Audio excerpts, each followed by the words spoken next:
अभी हम लोग कहाँ जा रहे हैं? अभी सिटी में जा रहे हैं सर। सिटी जा रहे हैं। सिटी के में कुछ पुरानी हवेलियाँ हैं, वो देखेंगे। पुरानी हवेली देखेंगे। और वहाँ पे कुछ ट्रेडिशनल खाने को मिलेगा? ट्रेडिशनल जैसे यहाँ का कुछ होगा ना फेमस? तो ट्रेडिशनल तो आपको नाइट में मिलेगा सर। मैं अभी जैसे मतलब स्ट्रीट फूड हो?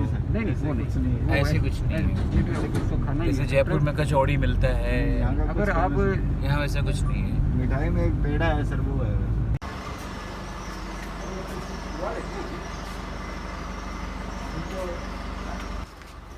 चूरू के जैन टेम्पल के पास खड़े हैं और ये आर्किटेक्चर का अद्भुत नमूना है।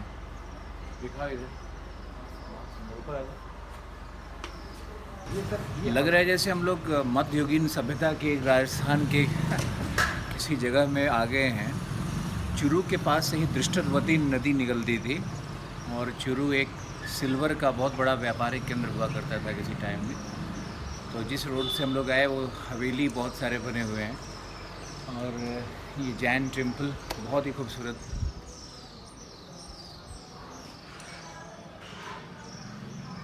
ये क्या इधर क्या है? रहने वाला जैन लोग ही रहते होंगे।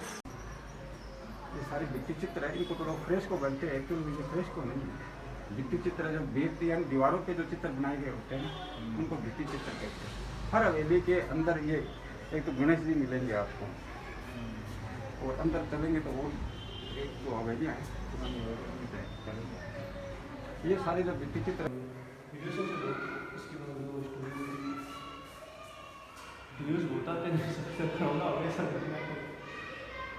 पहले ये सब टूरिज्म में खुला रहता था, लोग आते थे। हाँ पहले तो ये खुला रहता, पहले तो सर ये बंद था। उसके बाद में क्या हुआ, कुछ साल से बाद में कोई मेरा दोस्त था, उसको कोई खोने लगा, जब लोग आगे थे खूब ज़्यादा।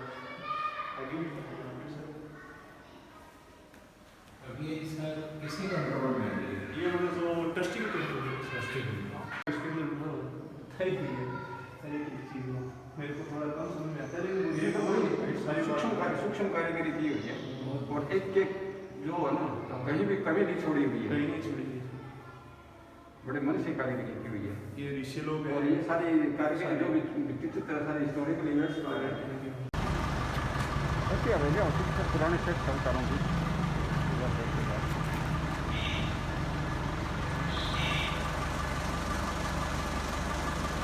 तो इन हवेलियों को लोग अच्छे घर में कन्वर्ट कर दे रहे हैं। हाँ हाँ, हवेलियाँ तो ख़त्म हो जाएंगी, खत्म होने जल्दी खत्म होने। तो चूरू में कुछ रहेगा ही नहीं। हाँ चूरू में फिर ये नए मकान ही रहे, पुरानी जो विरासत तो खत्म हो विरासत रही है। खत्म हो रही है। नेचुरली आप सही करें, विरासत पे खत्म होती जा रही है। सेठ लोगों का ही पहले रहता होगा व्यापार का। भित्ति चित्र देखेगा, आप देखिएगा ऊपर तो जो अपने शास्त्रों से जुड़े भित्ति चित्र है, नीचे शासक वर्ग का है, नई नई चीज़ें है ये सब। यहाँ सर एक कई फोटो है, पुरानी फोटो है।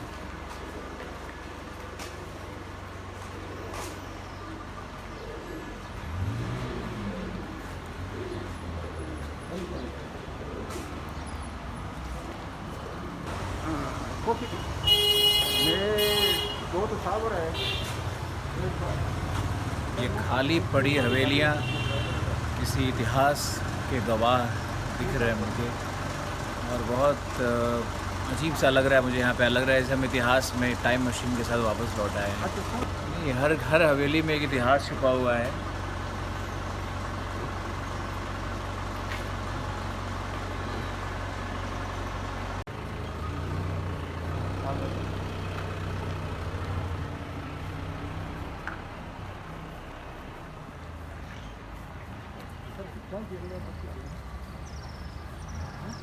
वो ये मेरे दोस्त के जानकार का नहीं। हाँ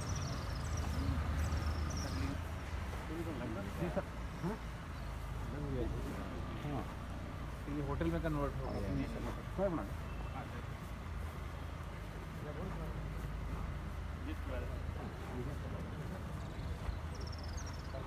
क्या बोलते हैं इसको? ये मालजी का कमरा है सर। मालजी का कमरा इसलिए है कि 1925 में एक मालजी नाम का कोठारी है ना, इनका क्या बताइए? मालजी कोठारी नाम की ये सारी कोठारी फैमिलीज की हवेलियाँ वगैरह। कोठारी फैमिलीज का हवेली है ये सब। कोठारी अग्रवाल महाजन होती है। अग्रवाल महाजन का है, हाँ। यहाँ मालजी नाम के एक व्यक्ति थे, उनके पास खूब पैसा था, तो इन्होंने 1925 में ये निर्माण शुरू करवाया। तो सबसे पहले इन्होंने इंग्लैंड से कारीगर बुलाए, अच्छा। वो दत्तानंद, उसका पार्ट बन गया हवेली का। फिर ये इटालियन शैली से बना हुआ है, तो इसका निर्माण करवाया। तो इसको निर्माण करवाने से पहले 1925 से लेकर 1933 तक 8 साल तक निर्माण चला। वो उन्होंने वो ऐसा बनवाना चाहते थे कि बड़ा शानदार बने, तो लास्ट में ये बिल्डिंग बन के तैयार हुई। यहाँ सबसे पहले ट्रैक्टर यही यूज नहीं हुआ, इसमें बिजली की सप्लाई के लिए यहाँ जो लाल घंटा करते हैं, यहाँ से सबसे पहले सिटी में सरकारी असिस्टेंट के अलावा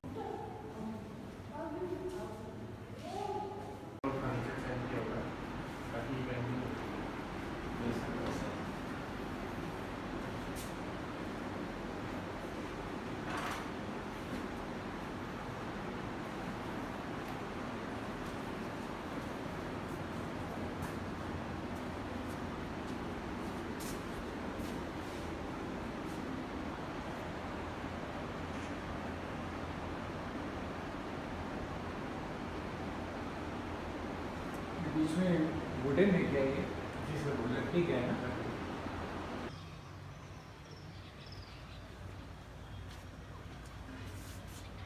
थोड़ा सा इधर से आइए, फोटो खींचिए।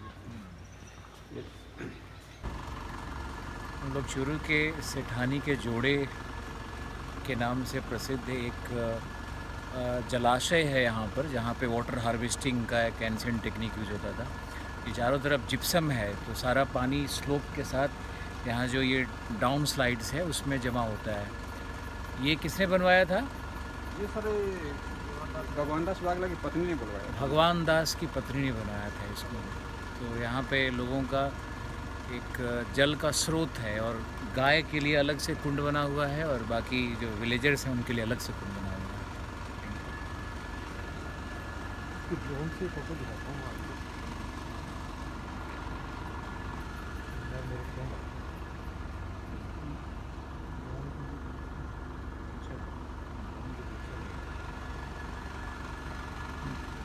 पास में और हम लोग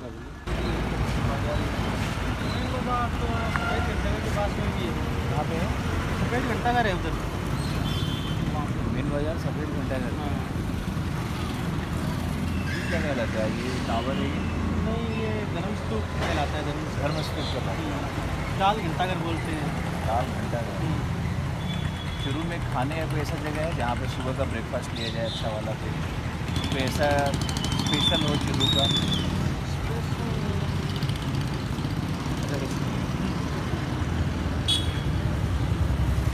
तो वाइट घंटा घर किधर है? सफेद मेन बाजार वही है। अभी वहाँ पे मिलेगा सब कुछ? खुला होगा अभी? शाम को खुलता है। ऐसा चीज़ जो शुरू से खरीद के ले जाए बाहर, भी कुछ हैंडीक्राफ्ट का या कुछ मिठाई या कुछ स्पेशल है? एक तो यहाँ पे दाल बाटी वो होता है, वो कहाँ पे है? भी मिलेगा वो। तो यहीं भी कहाँ मिलेगा? आप पता कर लेना। कौन सा? ख्याली राम हलवाई। अभी खोल दिया और ख्याली राम हलवाई के बाद भी खुल जाएगा, अभी नहीं खुला। कि आपको कम से कम 10 लाख लोन दीजिए। Thank you. क्या नाम है आपका? शमसुद्दीन भाई। मिलेंगे फिर आपसे कभी। 5 किलोमीटर पैदल चलने के बाद हम लोग को ख्याली राम हलवाई का दुकान मिला है। कचौड़ी टेस्ट करने वाले हैं, तो देखो आप उनके कोई है या रिश्तेदार हैं? उनके रिश्तेदार हैं। टेस्ट करके बता दीजिए क्या चटनी डालें क्या? सॉस है? हाँ सॉस इमली का है।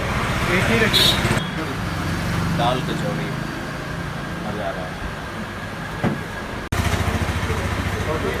गुलाब जामुन और रसगुल्ले का बहुत ही मस्त टेस्ट लगने वाला है।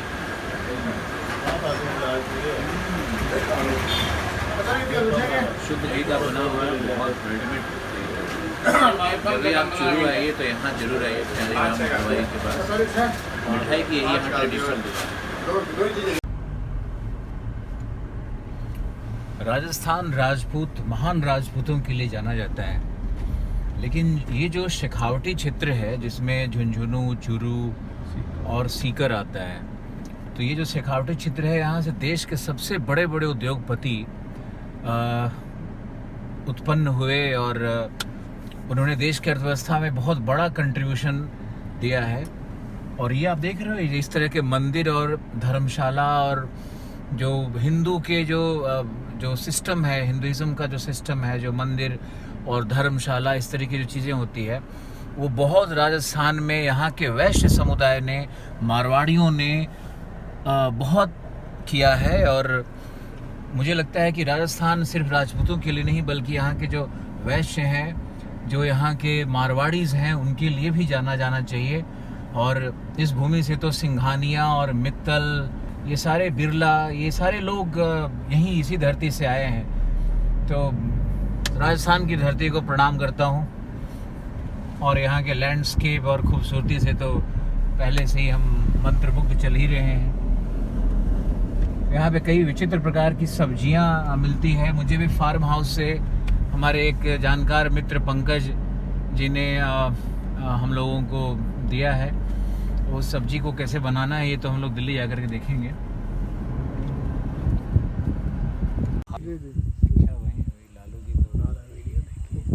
भाई थोड़ा अंधेरा आ रहा है, बाकी तो वही एक लोग है, कत्लेआम हो रहा था लोगों का।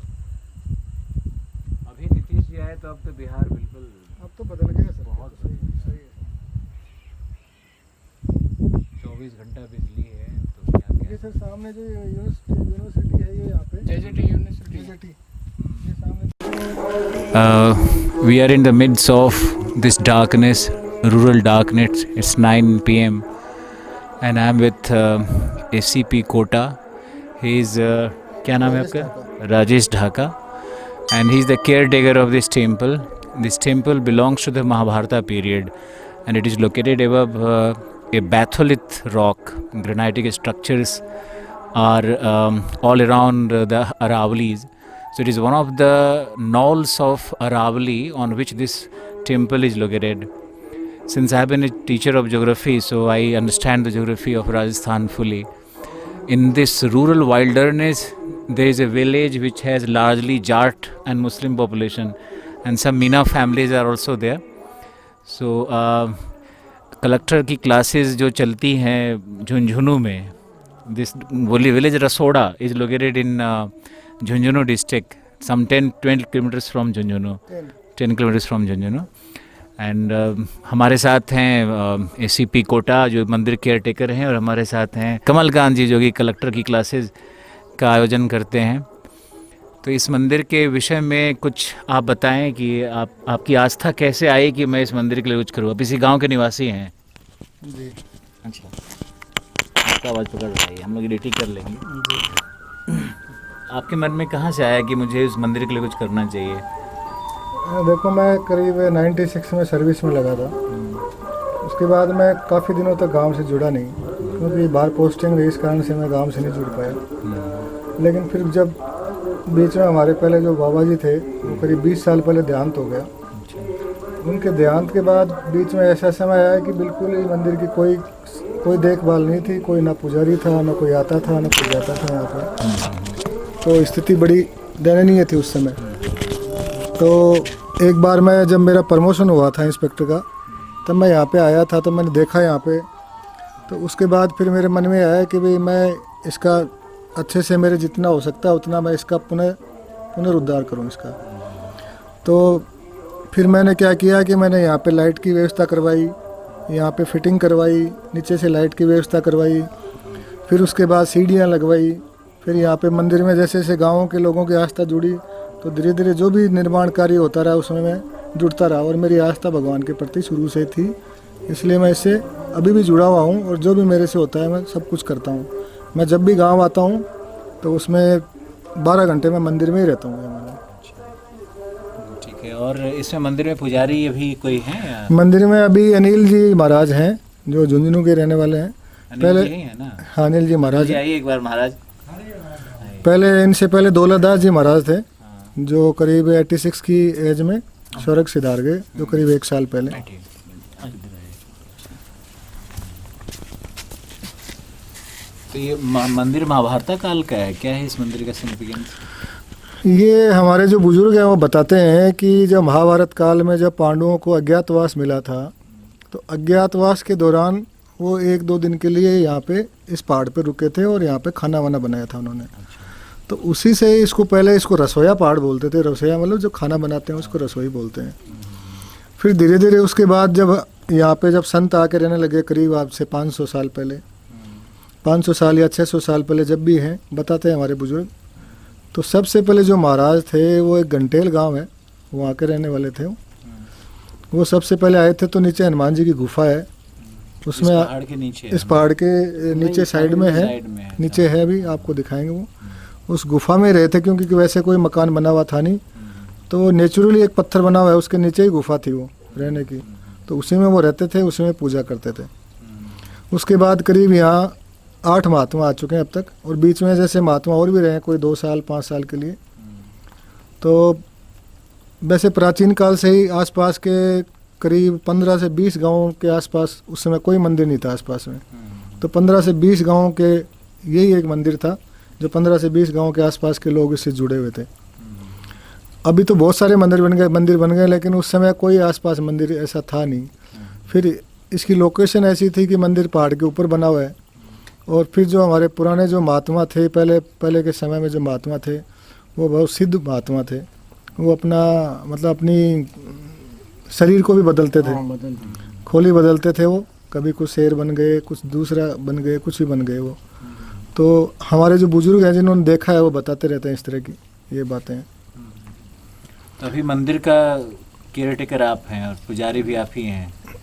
अभी मंदिर के ये अनिल जी ये महाराज हैं, ये झुंझुनू के रहने वाले हैं। ये करीब 3-4 साल से महाराज जी जब थे तभी से ही ये उनकी सेवा में थे, और अब यही सब कुछ पूजा मंदिर में रेगुलर कुछ प्रोग्राम होते रहता है? हाँ बिल्कुल, महीने में एक प्रोग्राम तो होता ही होता है कम से तो कम। इसमें सिर्फ इसी गांव के लोग आते हैं, रसौड़ा के आसपास के गाँव में? आसपास के जैसे 4-5 गांव हमारे, मारिकसर है, रसोड़ा है, अनगासर है, भीमसर है, नांद है, नांद का बास है, और भी आसपास के जो बहुत सारे लोग जुड़े हुए हैं, जैसे यहाँ बुरासर का बास है, उधर के भी लोग आते रहते हैं, बुरासर है। तो मंदिर में जो खर्च होता है जी, उसकी पूरी जिम्मेदारी किन पे रहती है? वो कौन देखते हैं उसको? या मंदिर की खर्च फंड या डोनेशन कहीं से आता है? नहीं, डोनेशन वगैरह तो ऐसा कुछ आता नहीं ज़्यादा। गवर्नमेंट ऑफ इंडिया जो मंदिर ट्रस्ट है वहाँ से कुछ आता वहाँ से है? कोई रुपया कुछ नहीं आता नहीं है, आता है। नहीं आता है।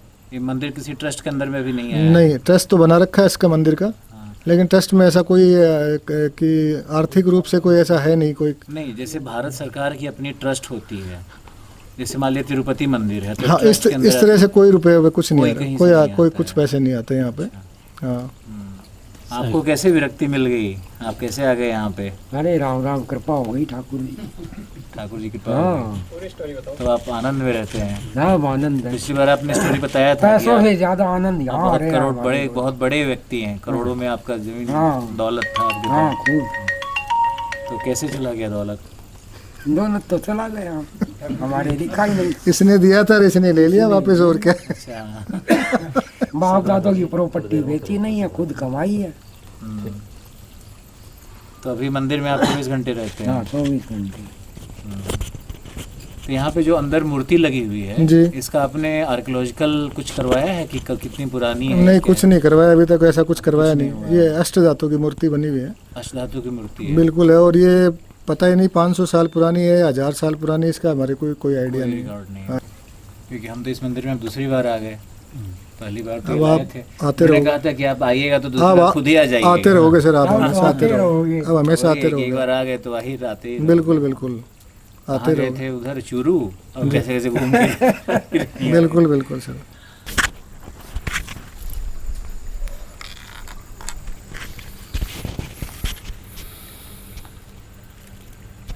संदीप मोटर बंद कर देना यार।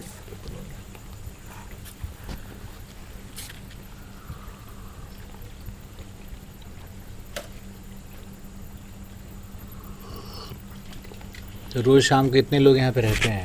हाँ, इतने भी हो जाते हैं ये कभी आप कम। आए हुए हैं इसलिए रहते हैं? नहीं नहीं नहीं नहीं, हाँ। ये तो सभी अपनी आस्था से आते हैं, ऐसे कोई बात नहीं। पर ज़्यादातर रहते हैं 5-10, जैसे बच्चों के एग्जाम आ जाए तो कम हो अच्छा, जाए। गांव से महिलाएं तो इतना ऊपर नहीं आ सकती हैं? नहीं, दिन में आती है, बहुत दिन में आती महिलाएं, हैं। बहुत महिलाएं, आदमियों से ज़्यादा आती है महिलाएं। हाँ। आदमी कम आते हैं, महिलाएं ज़्यादा आती हैं।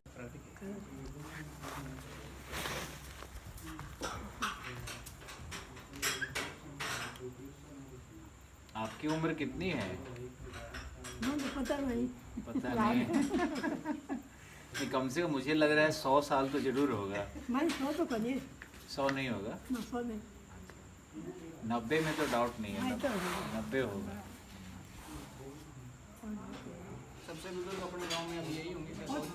मुझे घूमती रहूँ, सुती रहूँ, बैठी रहूँ, घूमती रहूँ, ये नहीं काम तो कोई कर नहीं है। घूमो इनका गांव में 3-4 नंबर पे नाम आता है। काफी आप तो पहले बहुत सुंदर लगती होंगी। तो वो तो देखो बुढ़ापा में देशी हो गए वो तो।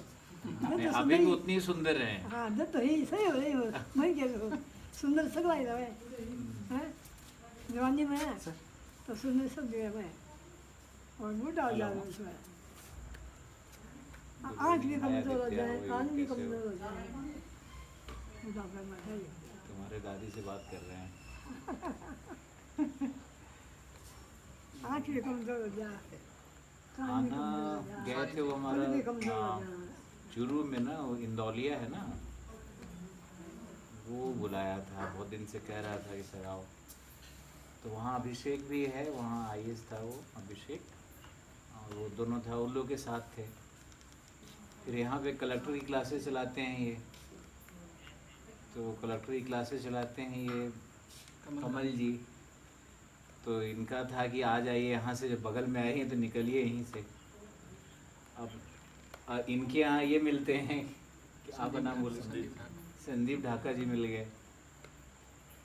तो फिर मंदिर की बात आ गई तो हम इधर निकल आए। एक बार और आए थे तुम्हारे गांव के बगल में, तुम्हारे एक बार और आए थे पहले भी।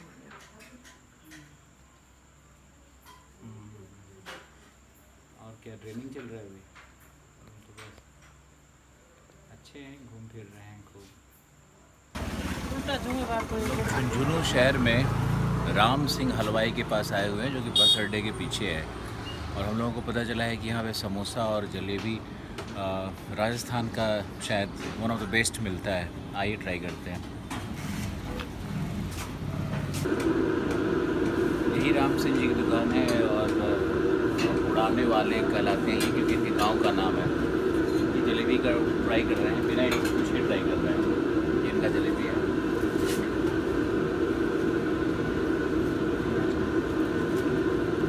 बहुत अच्छी ट्रेडिशनल जलेबी है। और इसमें जो आटा है उसको काफ़ी, इसमें कुछ सावर सा टेस्ट आ रहा है, स्वीट एंड सावर सा टेस्ट आ रहा है। इसमें कलर यूज़ नहीं किया हुआ है। कलर यूज़ करते हैं क्या? थोड़ा सा करते हैं, थोड़ा सा कलर यूज़ किया हुआ है, बाकी कलर ज़्यादा यूज़ नहीं किया हुआ है।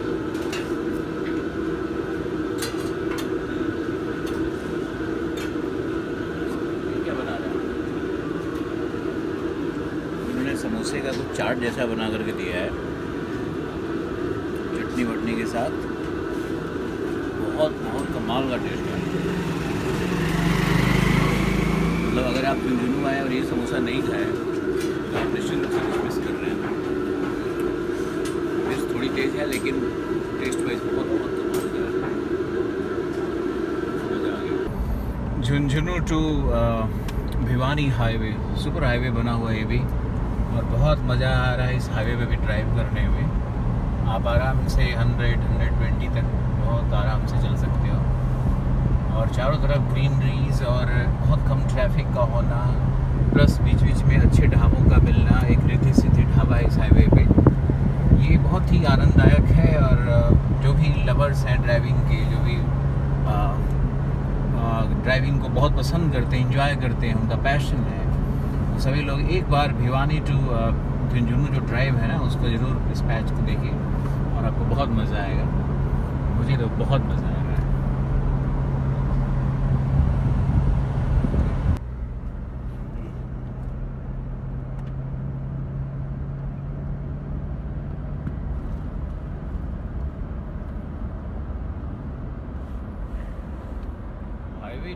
का सुपर मज़ा है इस भिवानी हाईवे पे। और रोड का जो मेटल रोड का जो स्ट्रक्चर है वो बहुत ही कंफर्ट है इसमें। बहुत ही ऐसा लग रहा है ऐसे वेलवेट पे गाड़ी रन कर रही हो। तो आप बहुत आराम से 120 इवन 140 तक जाना तो सही नहीं है, बट आप बहुत इंजॉय कर सकते हो इस ड्राइविंग को। झज्जर की ओर जाने वाला हाईवे है और ये हाईवे भी बहुत शानदार बना हुआ है। हरियाणा में रोड का डेवलपमेंट बहुत शानदार। हम लोग झज्जर की ओर जा रहे हैं और यहाँ भी आप एक अच्छा लॉन्ग ड्राइव ले सकते हो। कोरोना इफेक्ट भी है, शायद थोड़ा कम है। आप देखोगे पूरे लंबे स्ट्रेच में 1-2 गाड़ियाँ चल रही है, तो आप बहुत इंजॉय कर सकते हो यहाँ पे ड्राइविंग को। और दोनों तरफ जो खेत हैं, राजस्थान और हरियाणा में एक डिफरेंस आ जाता है। चूँकि ये ग्रीन रेवोल्यूशन का केंद्र है, इसलिए यहाँ पे आपको दिखेगा कि खेतों में एग्रीकल्चर सिस्टम प्रॉपरली डेवलप्ड है दोनों तरफ। और बाजरा ही सही या फिर मक्का, इस तरह का खेत आपको मिलते रहेगा। कहीं कहीं वो जो सैंड ड्यून्स का एक्युमुलेशन है या जो थोरा जिसको कहते हैं, तो ये थोरा फॉर्मेशंस हरियाणा में भी मिलता है। आप ये देखिए बाईं तरफ हमारे थोरा फॉर्मेशन सब मिल रहा है। लेकिन ये आप देखो कि खेत भी हैं और यहाँ पे फसल लहलहा रहे हैं चारों तरफ। कपास का है, तो पता नहीं एक और कोई फसल था जो मुझे ध्यान नहीं है। इधर दिखाओ, दूसरी तरफ भी गेहूं है, शायद ये गेहूं है या पता नहीं क्या है। फसल से लहलहा रहा है पूरा का पूरा। इधर दिखाओ बाएं साइड में, फसल बहुत बढ़िया। हरियाणा राजस्थान में अंतर है, सेमी डेजर्ट और ये ड्राई ह्यूमिड प्रदेश है। हम लोग हरियाणा के एक गांव में एक हरियाणा के छोरे के साथ खड़े हैं और मैंने इसे पूछा कि एक लड़का एक लड़की दोनों मिलने गए। लड़की ने मना कर दिया। लड़का इस मंदिर के पास आया हुआ है, तो तुम बताओ, आप बताओ कि दोनों क्या होगा, दोनों का आगे भविष्य क्या है, ये बताओ। हंसो ना। अजय इधर अब बड़ी भाषा में समझा दो। अभी तो अच्छा बोल रहे थे यार। अभी इसने बताया कि दोनों को रोने को पड़ी। क्या बोला? दोनों रोऊंगा करमाने। दोनों रोआ करमाने। अपने कर्म के कारण दोनों रोएंगे, यही ना। तुम्हारी शादी वादी हुई है इसलिए अखंड सिंगल। अखंड सिंगल। ये बड़ा अच्छा था। आगे आगे आगे क्या इरादा है? शादी करोगे नहीं करोगे? क्या क्या? डेरो खोलना है, बापाड़ो मतलब? अच्छा, राम रहीम। ओहो, तुम डेरा में काम करते हो? अपना खोलना है। ओह, इसका मतलब है कि राम रहीम जैसा एक साधु सन्यासी बनना चाहता है और अपना डेरा खोलेगा और लोगों की सेवा करोगे और शादी नहीं करोगे। क्यों भाई? स्त्री जात से घृणा है कि थाने? मोह माया से दूर। अभी क्या उम्र है? कितना उम्र है तुम्हारी? 16 साल। 16 साल में विरक्ति हो गई। अरे दूसरा चाय कहाँ गया? अरे दे दिए। 16 साल में विरक्त हो गया लड़का ये। मैं जाने के पहले इसको गुरु मंत्र देकर के जाऊंगा कि भाई, गीता में लिखा गया है कि जो सन्यासी आश्रम है वो असली मार्ग नहीं है जीवन का। जो गृहस्थ आश्रम है वही मार्ग है। And look who is teaching. Thank you. शादी आपकी हो गई है? शादी होगी। शादी हो गई। तो इस तरह से जो नया लड़का है सब शादी के लिए मना कर रहा है, तो आपको क्या लगता है कि क्या होगा दुनिया का? ये अगर एज जो होता ना थोड़ा सा, मान लीजिए अभी बच्चा है, थोड़ी सी इसकी आयु बढ़ेगी ना, तब ये भी उसी खिंचाव में चल जाएगी। इस दुनिया बह रही है, उसी गंगा में गोते लगाएगा। अभी तो ये साधु बनना चाहता है। साधु अभी तो थोड़ा माइंड मैच्योर नहीं है ना। साधु सभी बनने लगे तो जनता यहीं रुक जाएगी, देश यहीं रुक जाएगा। नहीं। Thank you. क्या आप ये बताइए कि दुनिया क्या है और जीवन क्या है, इसके बारे में आप बताइए। जीवन और मृत्यु ये तो है एक सच्चाई, ठीक है। इसके इतिहास बहुत मिल जाएंगे।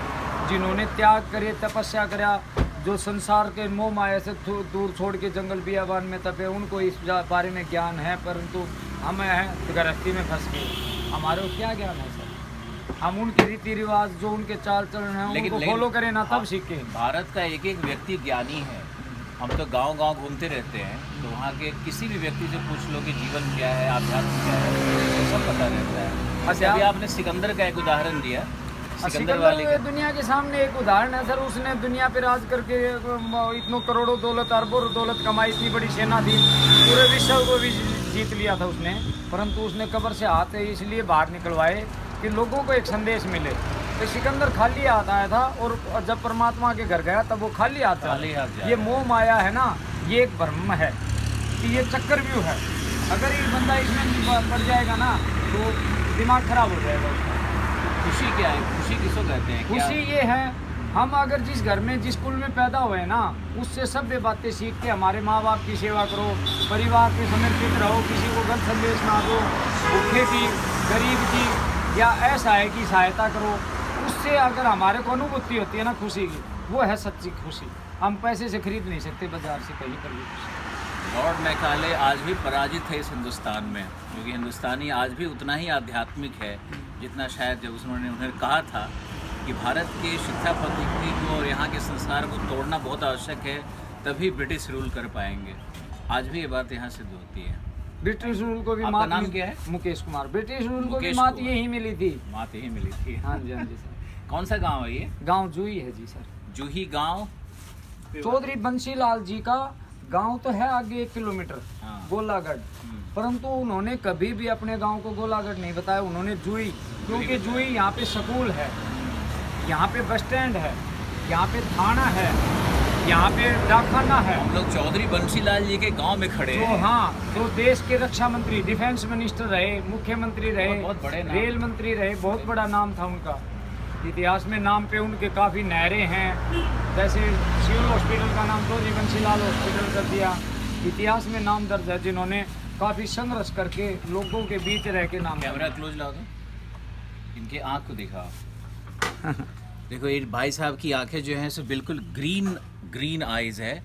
और जो मैंने बताया था किसी और वीडियो में कि हरियाणा के पास ये हूण और कुषाण और इंडो बैक्टीरियन रेस के लोग यहाँ पर बस गए थे, तो ये वही रेस यहाँ पर आज भी प्राप्त होता है, उसका कुछ अंश प्राप्त होता है। थैंक यू, बहुत अच्छा लगा आपसे मिलकर।